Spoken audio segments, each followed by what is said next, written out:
Good morning, good afternoon, good evening, whatever time of day it is that you're listening to this latest episode of VODCAST podcast with me, Joe Redman, and it's just me tonight, unfortunately. And the eagle-eared of you will have noticed I missed a word out there in the usual introduction. I didn't say watching because it is just me. Unfortunately, I've been a little bit busy this week. But I still managed to get something put together. Don't worry, I've still managed to get a podcast out for you because it's just what I do. It's just what I do. Even when we're ridiculously busy, we still manage to get things done. And usually when I'm busy, Simon can fill in for me like he did on several occasions in the past, specifically, especially the time I went on holiday. And then Simon managed to fill in for me, which was fantastic. But this week I'm ridiculously busy doing some things, and Simon's ridiculously busy as well. So unfortunately, we've not been able to find a time where we can both sit down and have a chat, and it's just one of them things, unfortunately. I'm very busy for the next few weeks, but I'm pretty certain, even though that is the case, we will manage to be able to get something done next week, and it's a little bit more like usual. But if not, I'm sure I'll be able to get a podcast out for you, like I have done this week as well. It will be a little bit different. And if you are watching, in inverted commas, on YouTube this week, you will notice that the picture hasn't changed. That's because it won't be changing. Obviously, the video takes a lot longer to edit, as you can imagine. So I'm just going to do the audio for this week, and the picture that you can see on your screen now, if you're watching on YouTube, will just stay on the screen, and it will be audio only. But that's it for the sort of like housekeeping, as I like to call it. And just before I do get into the podcast or what we've got for you this week, I do want to quickly mention that we are, of course, sponsored by Pitch Sport. If you haven't already, please do go and download the app. It is available on the Google Play and the App Play Store. And I'll say the same thing that I say every single week. It is a sort of like a fan hub where you go on, answer questions, predict your lineups, predict scores, and then give reviews at the end of the match as well. And there's even now like a league as well, 4-player league. We haven't really taken advantage of that yet here at VODCAST, but we will be doing it next season and having competitions and things like that, monthly, weekly prizes. So make sure you download it so you don't miss out on that. But of course, I will give you a heads up next season. Of course, I will. Right, well, for this week's podcast, what I'm going to do then, I'm going to do something a little bit different. Like I've said, it's going to sort of be like a clip show, if you will. Of course, we did the watch along for the Southampton game.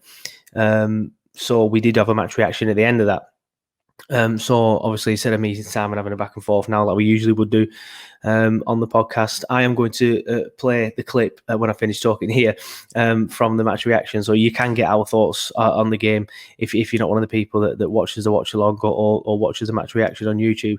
And of course, Johnny was on it as well on the watch along.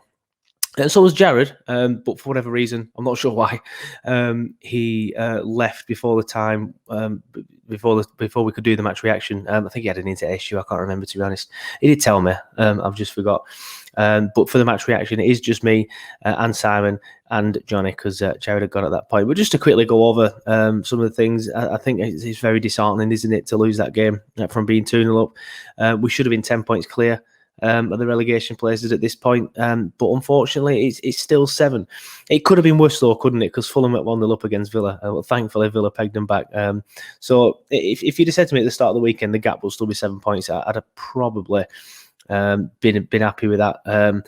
But yeah, it's disappointing to go 2-0 up, of course it is, and then lose a game. We should be sitting here at 10 points now and thinking about his holidays in the summer, whereas now we're still looking over his shoulder slightly. I'll say the same as I've said all season.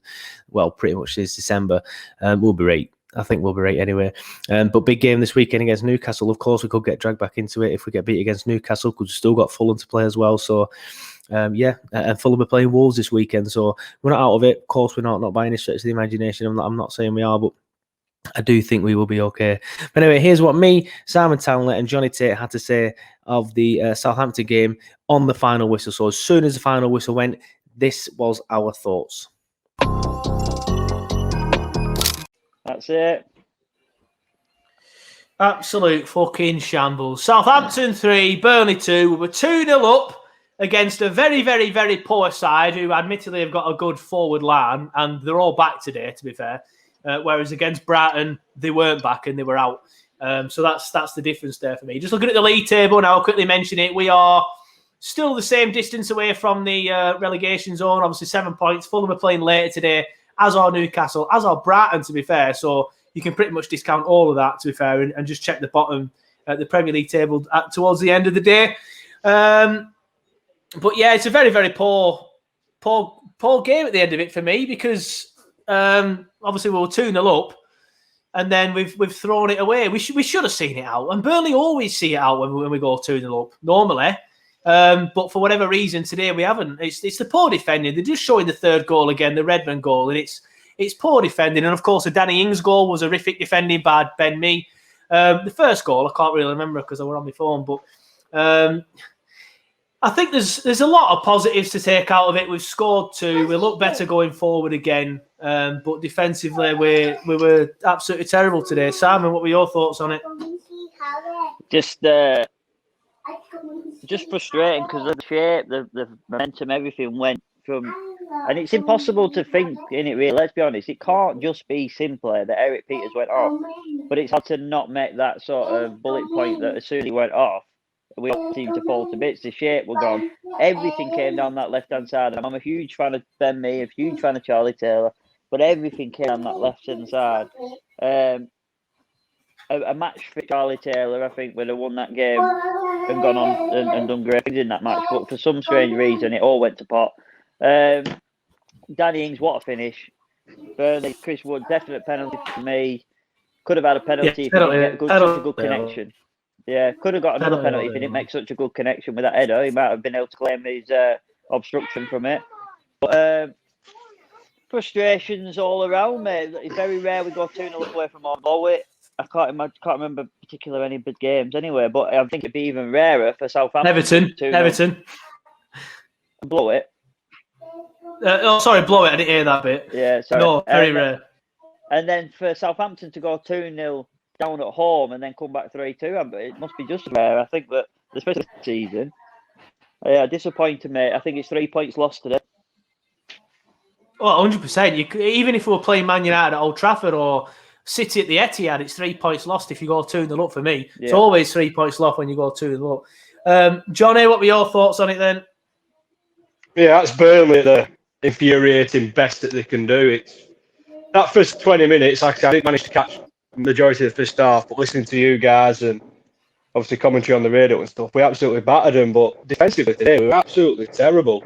Nick Pope has pulled off 5 or 6 worldly saves there, and the defence in front of him were it were awful. I mean, from midfield to defence, there was too much space. Every time they got the ball on the counter attack, it looked like they were going to score. They put that stat up, didn't they? 22 attempts to Burnley's 4. You don't deserve to get anything out of a game if that is the stats. Yeah. To go 2-0 up to get beat, that's disappointing. Absolutely, yeah. I don't know. From what I've seen of it, we didn't play that well, but obviously I didn't see the first 20 minutes. So yeah, first 20 minutes we were really, really good. I just want to point out that we've got a Blackburn Rovers fan in the chat. He says, "Ha ha ha! Come on, Rovers!" I've just got one word for you, Russell. One word for you, Wickham. Anyway, let's move on. I don't know where Jared's gone. He's decided to fuck off. But let's have a look at what the comments say. Newcastle game is a must-win now, says Lee. Yeah, it probably was anyway, to be fair, mate. But 100%, it definitely is. Dan Taylor says, should have come sooner, really. What difference would it make in the dying embers of the game? That's probably something he said later on, to be fair, and I don't know what he's on about. Dan Taylor, again, says, can't see Dash being happy with the result, given we were 2-0 up. Very unlike us to throw that lead away. It was the defensive issues, mate. That's what it were. Joy says, gutted. Christine says, thanks, lads, but very disappointed. Yep, as are we. Joy, again, though, does say, why take Vidra off, to be fair, Joy? He did have an arse pack on his knee, so it's probably something to do with that, to be fair. And he did not win that second half anyway. Yeah, second half he was poor. First half he was really good, but we all were. Joe Clark says, Hassan Hootel living rent-free in Johnny Tate's head. Yeah. What are your thoughts on that? Yeah. I just, every time the ball went out of play, the camera went on to him. It's like, there's other fucking people in that ground. I just don't get the heart with him. Can't stand him, can't stick him. I hope he gets hit by the bus. Well, he's lost 9-0 twice as a manager at Southampton, so he's obviously not all that. He can obviously build a side that play well going forward, but he cannot build a side that can defend well at all. James Smith says we were through on an attack when he blew the whistle. Judging by the attacks of the last few times, mate, I don't think there's anything going to happen there. Gavin Weir says Souness will spot on, should have been a pen. To be fair, I've not heard it I've not heard what Sooney says because I've I think it's a diving. When he dives, he's got hold of his shirt. You can. I think if he didn't get the header on target, they'd probably give it. Yeah, someone's put on Twitter that if Chris Wood's appealing for that and screaming like Lacazette did that time against Burnley and stuff, he probably does get it. But I think because he's got the head away, he's not giving it. Anthony Roof says, when we were on top, we were playing the ball to feet and moving it around well. Again, we stopped playing football and started the predictable long ball. You say that, mate, but the second goal came from a long punt upfield. But we were definitely playing better football in the first half. I can't disagree with you there, Anthony. And we just decided to. I think we got complacent. We went 2-0 up and just sat back more than start playing long ball. We just sat back and stuff, and then we could never find his rhythm again. I think the turning point was the Eric Peters injury for me. Michael Brown says Nick Pope kept Burnley in the game with his saves, particularly in the second half. Do you guys think he's now England's number one over Pickford? In my opinion, he is. Michael, do I think he will be England's number one over Pickford? No, I think Southgate will still pick Pickford, and I'm not going to say I agree with it, but I can understand it. I can understand it, to be fair. Graham Nutter, he's in the chat. He says the back four in midfield two were poor today, more holes in a string vest. I don't necessarily disagree with that, to be fair. I think we should have changed the midfield in the second half. Johnny said we should have brought Corky on. I agree with that. After about 8 minutes, you knew that you needed to bring him on. There was no midfield straight away. I don't know why we haven't made that so. Can't work it out. I think that his reactionary is dash more than proactive, innit? And I think that showed today.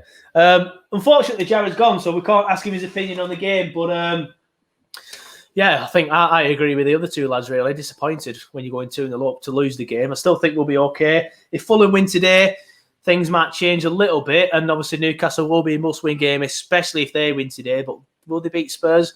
No chance. Anything else you two want to add then before we wrap up? No, I mean, all eyes on the afternoon's fixtures. I'm still not looking over my shoulder. I heard the comment earlier. No, we'll be right. Newcastle being a must-win game, but I think Spurs win tonight. Fulham don't pick up any points against Villa, then it's as you were, innit? And at that point, before today's kick-off, we were safe. I'm just disappointed. But we'll on to the next game. Who is next game? Newcastle, innit? Was it home or away? I don't even know. I think it's at home against Newcastle. Yeah, fair enough. Well, just double checking. Yeah, it's Newcastle next Sunday at 12 o'clock again. We've got 4 Sundays in a row or something. Yeah, it's a month of Sundays this month, isn't it? But 3 of them are noon, and Never one of them's in a 4 bloody o'clock month of against Man Sundays.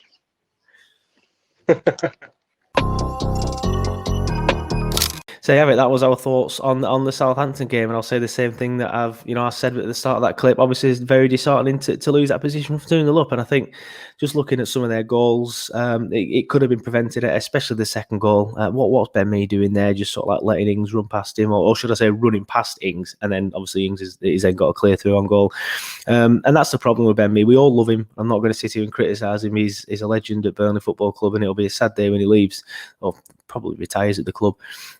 Fingers crossed. But he does have that error in him, doesn't he? And one in every 10 games, he'll have a sort of performance where you think, oh, come on, Ben, you're better than that.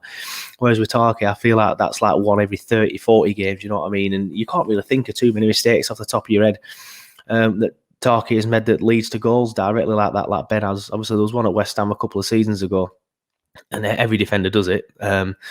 So, even Stones, obviously, we saw it in England because it was Stones' fault, not Paul's fault. They've all got it in them, but I think with Ben it happens too often. I love him, and I still think obviously he should be started. I'm not for any second trying to say that we should be bringing somebody in to replace him, but I think that's why Ben's never really been in and around the England setup. It's a shame that we lost that game. Like I said, 2-0 up, we should have really seen it out from there, especially as a football club that we are known for doing very well defensively. We're a very good defensive side. We've been a very good defensive side ever since Sean Dyche came in, and Southampton we were very, very poor defensively. Admittedly, as I said just then in the match reaction, they have a very good front four. And if only we played them 5 weeks ago, we'd have probably cruised that game. Because a lot of their front four was out. Ings was out. Walcott was out. Redmond's been in and out of injury as well, and so that's like 3 of their main players in that front four. Ward-Prowse is a very good player as well. I'm not sure if he's been injured recently or not, but yes, it's just a shame that all their main players came back for that game. But still, it's not an excuse. We should have seen it out. Anyway, that's what me, Simon, and Johnny thought of the Southampton defeat. Here's the fan reaction. So here's what the Burnley fans thought of that defeat. Really loved the first 20 minutes today, Heath. Brilliant, first 20 minutes. And then for some reason, when we were 2-0 up, things changed. Yeah, and I don't think it was us playing badly. I think that basically Southampton switched on, and they're a patchy lot. And, it was a excellent, their goal was excellent, the first goal. And, hats off to them. The second goal was, let's face it, poor old Ben May, it was a ricket. Still a great run and finish by Danny Ings. Yeah. But that should never have happened. No, so uncharacteristic. And the third goal was classic ball watching and not picking your men up. I mean, I can understand that. You play zonal in your defensive third, or the top of your defensive third. You don't play zonal in the 6-yard box.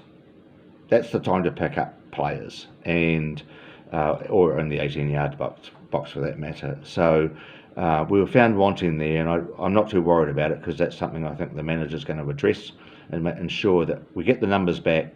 But you can't be just watching the ball. You've got to understand where your opponents are, and you've got to be on them. Yeah, Nathan Redmond ran 50 yards without anyone picking him up, and he was left in the box by himself.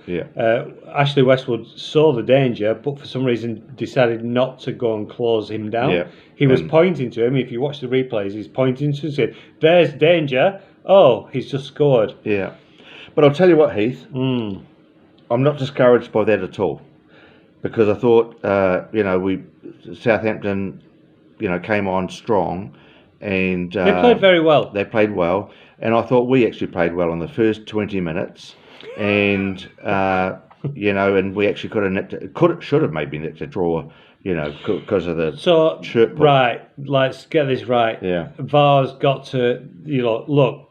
Chris Wood is clearly impeded in the penalty box. His shirt was being pulled. Why has VAR not picked that up? If they don't pick that up, there'll always be shirt pulling. They won't stop. But if that happens further up the field, it's a foul. So if it happens in the penalty area, it's a penalty. Yeah. So no, that was too bad. Anyway, anyway. Looking forward to, we're going to take the 3 points from Newcastle. We have to. Totally. All right. Yeah. Good evening and goodbye from New Zealand. Chin chin. All the best.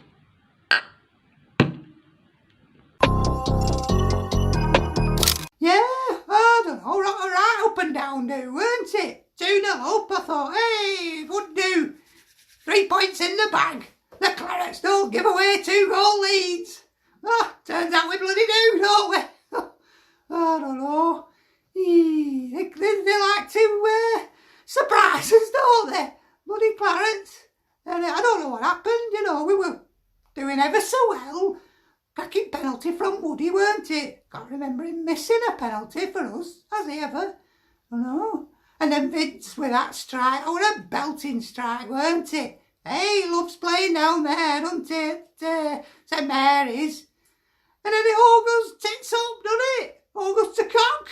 It's like we went into some kind of time warp, weren't it? Like Back to the Future, into a bloody wormhole, back to the beginning of the season where we were a bag of shite and Southampton turned into bloody world beaters all of a sudden, coming at us left, right and centre. I don't know. We shouldn't have given them a bloody sniff when we were 2-0. Should have shut up shop. But we did, and that first one was a good strike, to be fair. Although I do think Popey could have got to it. He didn't seem to dive to me. He just fell down, put his arm out. But anyway, that Ingsy goal. Fucking hell, me, what are you doing? He did like a bloody step over dummy or something, didn't he? Instead of just booting it out for a throw-in. And then Ings has done him like a kipper and he's away, isn't he? Like Ben makes into reverse. It's like whoop, as Ingsy pulls away. But even then, I think he could have bloody chopped him down and taken a yellow for team, you know. And after that, Ings is just class, innit? Puts a tarky on his arse and nutmegs Poppy. Oh, made mincemeat of our rock-solid defence, didn't he? Oh, I don't know. He's a class act though, isn't he, Ingsy?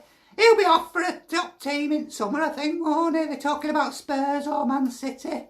I say get yourself to Spurs. But I can't blame him if he wants to go to City. I don't know, we'll win loads there, won't he? He'll bloody score loads of goals and he deserves it, does lad. Mind you, well, I weren't right impressed with. We were, like they always go on about bloody ex-players celebrating scoring a goal against their ex-team, their old team, you know. Oh, Daddy don't give a fuck, does he? Oh, jumping around like he won pissing lottery. All right, Daddy, fuck's sake, no need to rub it in, you bastard. Oh, but you can't be mad at him, really, can you? He did a lot for us, didn't he? Did a lot for us.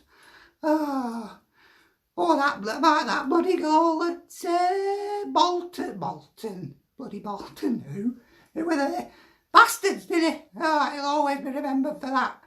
Win at there, weren't he? Anyway, bollocks to Ingsy. What about Clarets? Yeah, so, still in it, aren't we? I were hoping that 3 points would take us out of it. So I have a big shout out to Anti-Football and of course the New Zealand Clarets for getting involved in that. And of course for the rest of the season we'll be doing the fan reaction. Next season there's going to be a few sort of like changes on all aspects of the podcast. I'm quite excited to show it you all, to be honest. I'm not sure what the plan is with the fan reaction. The video will definitely still be there 100%. I enjoy it. I enjoy getting the messages off New Zealand, Clarets and Dante. And we're always looking for more people to get involved, especially for the rest of the season anyway.